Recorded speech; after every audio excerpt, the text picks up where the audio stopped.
All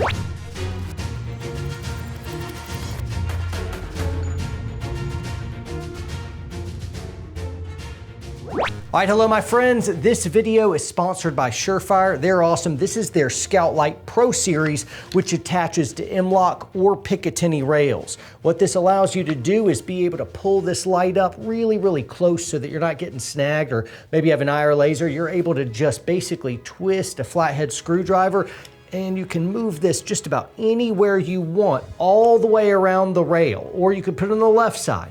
So anyway, Surefire is awesome. I've been shooting them for a couple decades, so I'm old and they're reliable with a long trusted name. Ah, I feel old. Super old.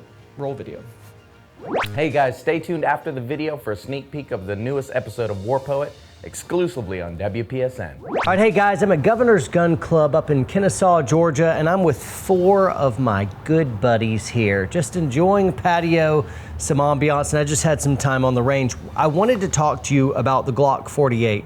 I have a new one. It's all sexied out. It's beautiful. We'll talk about it. But first off, I want to have a little bit of background information on kind of what I'm looking for. Now, my hope here is you listen to my journey and you're able to make more informed decisions for you in the future regarding any subcompact that you may or may not want to carry. It starts with my wonderful gun that I typically carry. If I'm at church or I'm with my family or I'm around big crowds, I always have this. This is our War Poet pistol, and I can slay with this. I'm really good with this. I love this gun. It's awesome.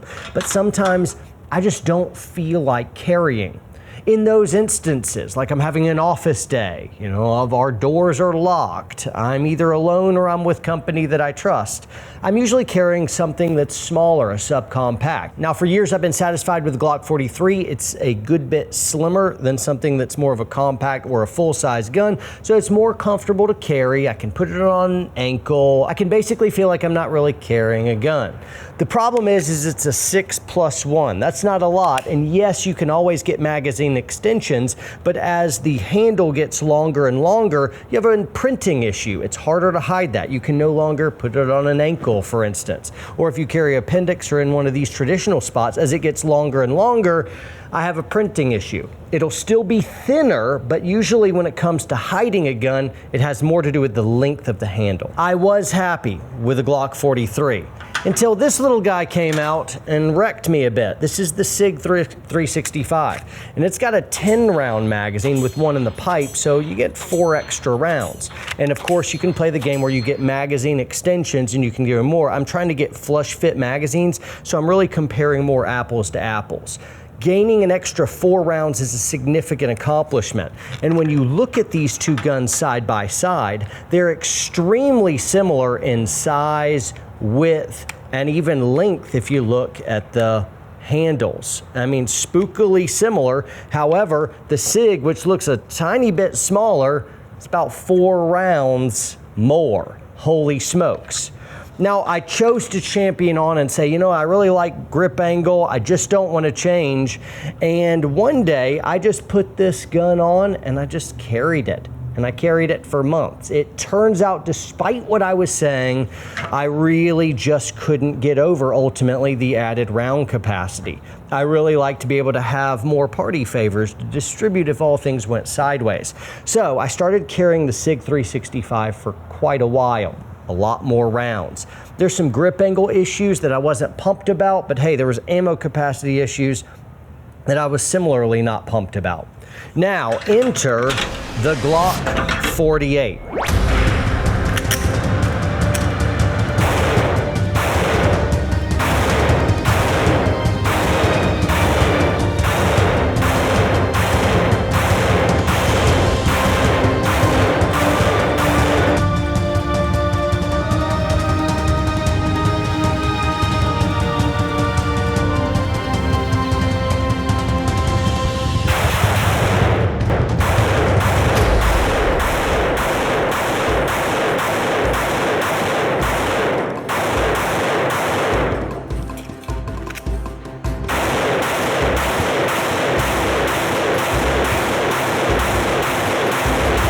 Now, originally I didn't warm up to the Glock 48 or the 43X. It has a longer barrel and it has a longer handle. By the way, guys, they don't come all sexied up like this. Someone else did this work, did a fantastic job. I'm just letting you know. And they also put this optic on. Lots of customization went into this gun. So really, I just want you to look at the size of it. Obviously, it is longer when we put these two together like so. You can see the length is absolutely longer on the handle and on the muzzle. They seem to be, they look at least, like they're about the same width. Now, when you take the Glock 48 and you use these special Shield magazines, they're by Shield Arms, you can put a 15-round magazine in what's supposed to be considered a subcompact gun. Holy smokes. That's a whole lot of ammo, and now I get to get back to that good old-fashioned Glock angle that I happen to dig. A problem with it, of course, is that the handle length, and now you look, this is my full-size War Poet pistol. When put side by side, look, the handles are about the same length. The muzzles are about the same length as well. The only thing that's really changing is the width of the gun. It's thinner, which means it's more comfortable to conceal. I really do like this gun a lot. War Poet usually carries the day. If I have to put something on an ankle, it's something like that. I don't carry ankle a lot. I keep mentioning it like it's something I do all the time. It's every once in a while where I'm all dressed to the nines or something, and I put it on an ankle because there's not really anywhere else to, or I just really, really, really don't want to carry for whatever reason that day. Maybe I'm feeling bloated. That doesn't happen, but weird things to say. I don't know. I just reserve the right to put a gun on an ankle if I choose to. Anyway, this Glock 48 has grown on me, and what I was really interested in as well is being able to take a subcompact gun, something that was thinner, it was more comfortable, and being able to put an optic on. I believe that red dots on pistols is the future for professional pistol application. These things are awesome. There's also a lot of negatives, so if you're all of a sudden just kind of like, I want to put a red dot on a pistol, but you don't have a meticulous presentation with a very firm number 1, 2, and 3, it's extremely easy to present one of these guns, not see your red dot, and what you love at first, after playing with it on the range, you'll end up hating it. So just understand that getting into red dots, especially when guns are a little bit more hobby for you rather than profession, it can be really cool in some ways, and then you'll hate it in other ways. So it's just a warning. I've got videos on red dots on pistols, but I wanted you to check it out. So this is really just crafting to my wants, my needs. I want to be able to threat focus in a fight, which means a red dot is my jam, and I really love it. Now, some things that I like and dislike about it. So I make a bit of a pros and cons list for you regarding the Glock 48 and specifically this setup. Number 1 is something that I really don't like. Though the Shield magazine allows you to have 15 rounds, and if I put a bumper plate on it, an additional 5, so 15 and 20, and I'm carrying 35 rounds. Wow. That's pretty awesome. 35 bullets. But this setup by Shield Arms, when they add the bumper, it's like 75 bucks. And I forget what these are, like $35, something ridiculous. It's extremely expensive. It's like buying a Sig mag. It's absolutely outrageous. I don't like that my old Glock 43 mags, which I have hoarded and I have quite a stash, don't work with my 48. That really upsets me, but here I am. Obviously, I've gotten over it to some degree, but I don't like that. Now, for something I do like, it is slimmer, just like the traditional Glock 43 or Sig 365. It is slimmer and it has a noticeable difference in comfort when you're wearing it. A thing I dislike, it's not too much unlike carrying my compact War Poet pistol. Same length of handle, same length of muzzle. It's kind of like, really? Come on. If you're stacking more rounds in, lengthening the handle seems a little bit like cheating. Last thing, and I know I'm being relatively negative, is it didn't come with this optic cut. It had to be cut with the optic. And then my favorite 507K, we have these on our website, by the way. Well, you can't get any of the guns right now or any of the optics. Everything's sold out because of Corona stuff at the time of making this video. So sorry, everyone's watching this and be like, I'd love to buy something, but I can't because everything's falling to pieces. So one day, when we're not living in a dystopian future. Guns and ammo are available again. You can get all this stuff, but right now, my favorite miniature red dot is the Holosun 507K. Really, really love this optic, but it's not directly compatible with a Glock 48 either. You have to be able to basically file down some of the lugs that come on this so that it'll be able to fit that. The person that I got this from was actually a student. Fun story time with John. I was out in Colorado teaching some tactical pistol and rifle classes, and there was a student, Caleb. He became my buddy in class, and he was shooting this gun. I'm like, dude, that's pretty cool. And I was eyeing it for a couple days until later into the course progression. On another day, I'm like, dude, will you sell me that gun? And you know, I was kind of playing, but I kind of wasn't, because I like guns and stuff.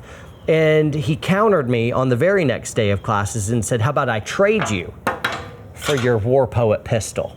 And that really upset me. And I'm like, oh, and I walked away from it. I'm like, I wasn't gonna do it. But then I'm kind of like, I bet I could get another War Poet pistol like tomorrow. So I made a call, I ordered another War Poet pistol, and then I traded him for his 48, which he put a lot of work into. I instantaneously loved it. I can rock this gun. I can shoot this fast and accurate, and that makes me feel pretty darn excited.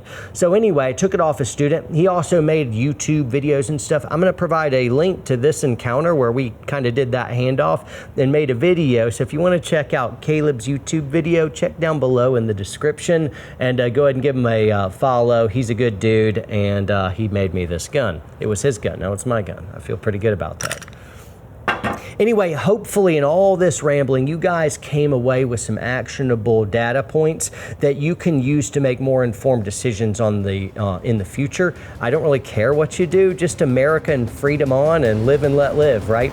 Make sure you subscribe to our YouTube channel, toggle notifications to all, like, comment, share, because YouTube's not helping us grow anymore. It's just you guys. Subscribe to our Warrior Poet Network, where all my classes are and other kinds of fun. And thank you, sponsor, for hooking us up with this video. Anyway, guys, train hard, train smart, and remember, guns are pretty dope. So John thinks it's hard to find trainers because he thinks what he's doing is hard.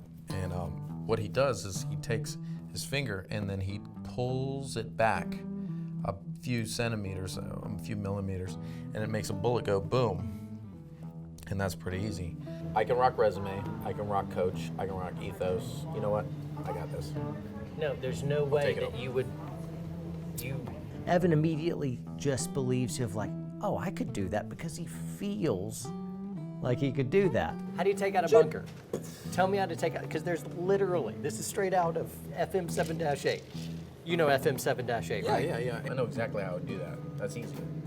Great, how do you take that bunker out? Toilet bomb.